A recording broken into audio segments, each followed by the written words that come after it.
বাড়িতে দেখো চলে এসেছি, এখানে দিদি দরজা খুলে ফেলছে। এবার আস্তে আস্তে যে জিনিসগুলো দেখলে পোটলা বাঁধা, ওগুলোকে এখন ঢোকাবো। তো ঢোকানোর পরে তোমাদের সাথে একটু শেয়ার করি বাড়িটা। এই রুমটার মধ্যে আমরা থাকবো, এই পুরো বাড়িটাই আমাদের।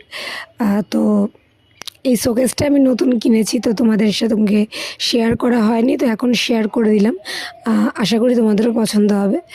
তো ভাড়া বাড়ি নিয়ে কেন আসছি, কী কারণে আসছি, সবটাই তোমাদেরকে জানাবো, বাট একটু টাইম লাগবে। আর সবটা গুছিয়ে নিই আর নিজের একটু স্টেবল হই, তারপরে তোমাদেরকে একটা একটা করে কারণ জানাবো। সব কাজের পিছনেই তো একটা করে করে কারণ থাকে, তো এই কাজটার পিছনেও কারণ আছে। তো বাড়াবাড়ির কাজ কমপ্লিট, জিনিস ঠোকানো আপাতত কমপ্লিট। তো এখন চলে যাচ্ছি বাড়িতে। বাড়িতে গিয়ে খেয়ে দিয়ে উঠে আবারও আসতে হবে আরও কিছু মাল ঢোকানোর জন্য। তো তোমরা সবাই ব্লগ দেখতে থেকো, ভালো লাগলে চ্যানেলটাকে সাবস্ক্রাইব করতে কিন্তু ভুলো না। বা